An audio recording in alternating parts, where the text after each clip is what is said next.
Welcome to vTalkInsight Allocator's Lens Daily for February 2nd, 2026. Cross-asset markets are wrestling with the prospect of a more hawkish Federal Reserve chair, a steepening yield curve, and sharp reversals in metals, all while earnings and AI spending keep risk appetite alive. Let's start with how that mix is playing through global equities.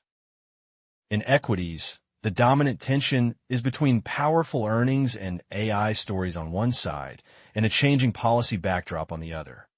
Recent declines in major stock indices have been tied to concern that the next Fed chair could be notably more hawkish, alongside rising geopolitical risks and renewed talk of trade barriers. The technology complex sits at the center of this adjustment. A pronounced sell-off in big tech, including a sharp move lower in Microsoft, has raised questions about how much investors are willing to pay for heavy capital spending on cloud and AI infrastructure when near-term returns are uncertain. At the same time, company news shows the AI theme is far from over. Apple has delivered record results and a strong outlook, although it is signaling margin pressure from higher memory and chip costs, which underscores that inflation is creeping into tech supply chains. Meta has surprised positively on revenue and monetization. Tesla is committing vast sums to AI infrastructure and autonomous vehicles, and storage and memory names like SanDisk and Western Digital are securing multi-year contracts as exabyte demand is projected to grow rapidly. Yet some of these valuations depend on cash flows that may not fully materialize until well into the 2030s or beyond, leaving long-duration equity exposure sensitive to higher discount rates. Beneath the surface, leadership is broadening and rotating. Large-cap U.S. tech is no longer the only game in town, as investors increasingly differentiate between hardware beneficiaries of AI and traditional software platforms, and rotate towards sectors like consumer staples and energy on days when uncertainty spikes. Outside the United States, European equities are drawing renewed interest. European banks have been important drivers of regional indices, with names like CaixaBank posting very strong gains, supported by an outlook for solid Spanish growth around the high 2% range over the next couple of years and improving asset quality.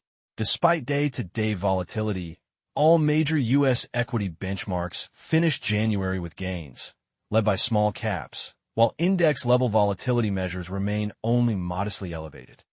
That combination suggests risk appetite is still present, but with a thinner policy backstop, as markets increasingly doubt that the central bank will respond as quickly to future drawdowns. In rates, the story is a tug-of-war between softening labor signals and upside surprises in inflation data, all refracted through the lens of Fed leadership uncertainty. Recent labor reports show stabilization, but also clear pockets of weakness, from longer job searches to strain among younger and less educated workers, and falling confidence in job prospects. Against that backdrop, December producer prices jumped more than expected, with headline and core measures both firm and driven in part by services rather than just goods. Producer inflation is now running above consumer inflation, hinting at pressure in specific sectors, even as some analysts argue that measurement quirks in areas like housing and portfolio services may be overstating overall inflation, leaving underlying trends closer to the 2% target. The potential appointment of a notably hawkish Fed chair with a well-known preference for a smaller balance sheet and less reliance on quantitative easing has become a key driver of the yield curve. Long-term Treasury yields have moved higher, with the 10-year and 30-year both rising and the curve steepening by several basis points, even as 2-year yields remain relatively stable.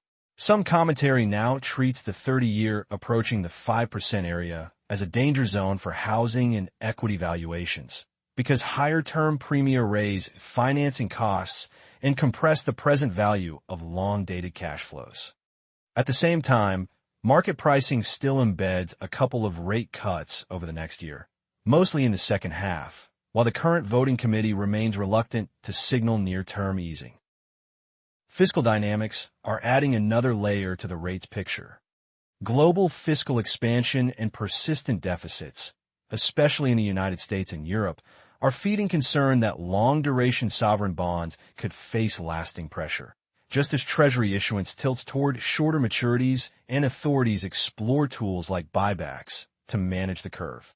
Some investors still regard long-dated bonds as valuable diversifiers during growth scares, given today's positive real yields. Others worry that questions around central bank independence, headline-grabbing investigations, and a weaker willingness to deploy balance sheet support may reduce the reliability of duration as a hedge, particularly if inflation proves sticky. Credit markets continue to signal complacency even as macro uncertainty rises. U.S. investment-grade spreads are described as near historic tights, with companies expected to lean heavily on borrowing to finance large AI-related capital expenditure programs. That leaves the asset class exposed to the combination of a steeper yield curve and higher rate volatility. When spreads are this compressed, there is limited room to absorb shocks from policy surprises, a growth wobble, or idiosyncratic headlines without meaningful price moves. Outside the United States, prior days' data point to solid fundamentals at major European banks, with improving asset quality and strong capital positions, which helps anchor regional credit sentiment even as spreads stay tight. However, the risk calculus is changing as many investors now believe that explicit central bank support for risk assets has been dialed back. A less forceful so-called safety net raises the importance of issuer selection, especially in sectors carrying high leverage into an environment of rising long-term yields and potential policy missteps. Foreign exchange markets sit at the crossroads of these macro forces.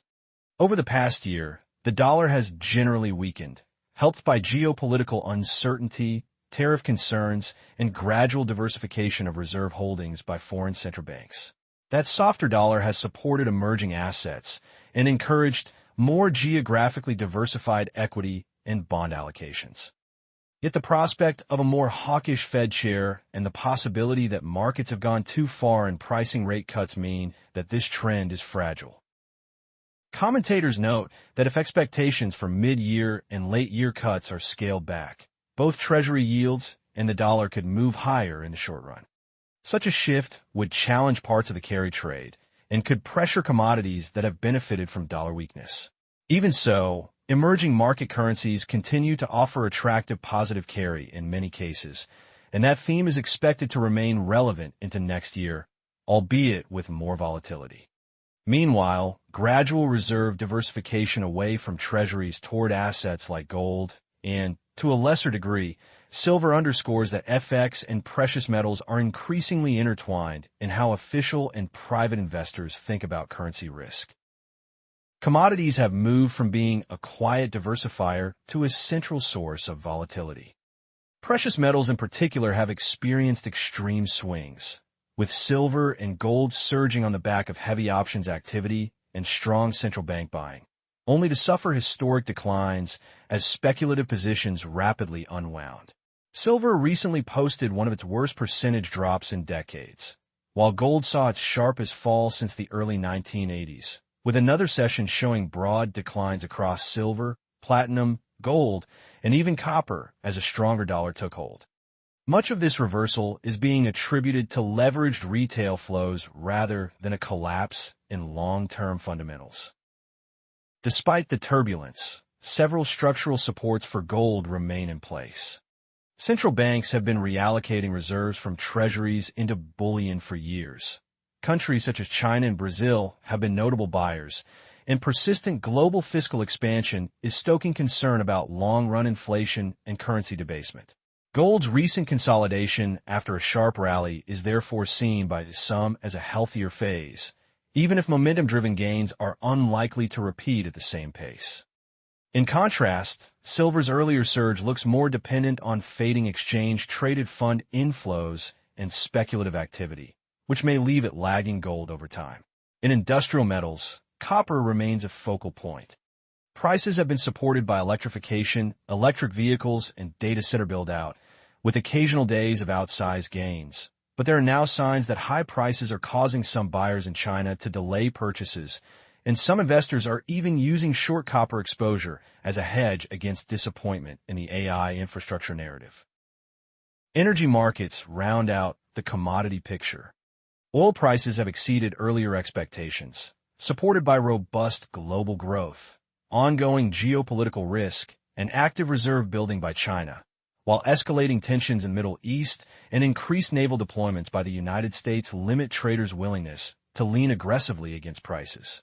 Major energy companies like ExxonMobil and Chevron are reporting record or near-record production and strong cash generation even after a drop in benchmark prices, highlighting operational resilience.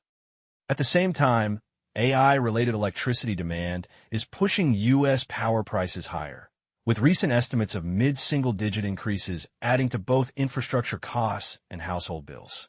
For allocators, the key nuance is that recent commodity gains have often coincided with low equity volatility and firm risk assets, suggesting a strong speculative component rather than pure hedging demand.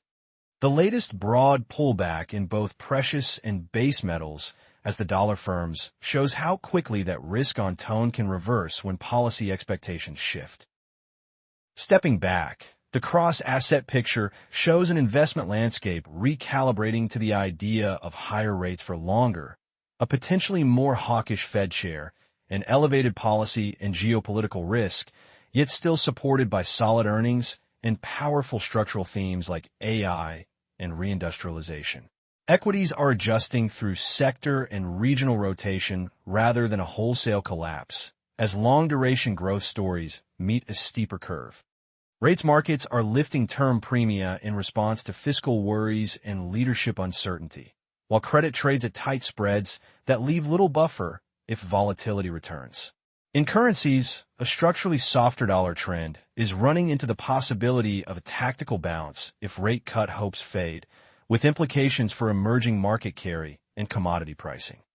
Commodities themselves, from gold and silver to copper and oil, are broadcasting how quickly speculative narratives can overshoot fundamentals before snapping back. For allocators, it will be important to watch the confirmation path for Fed leadership, upcoming labor and inflation prints, the behavior of the long end of the Treasury curve, and the stability of gold and copper as barometers of inflation and growth sentiment. This video is for information only and is not investment advice. Visit and subscribe to vTalkInsight.com for latest interactive market insights.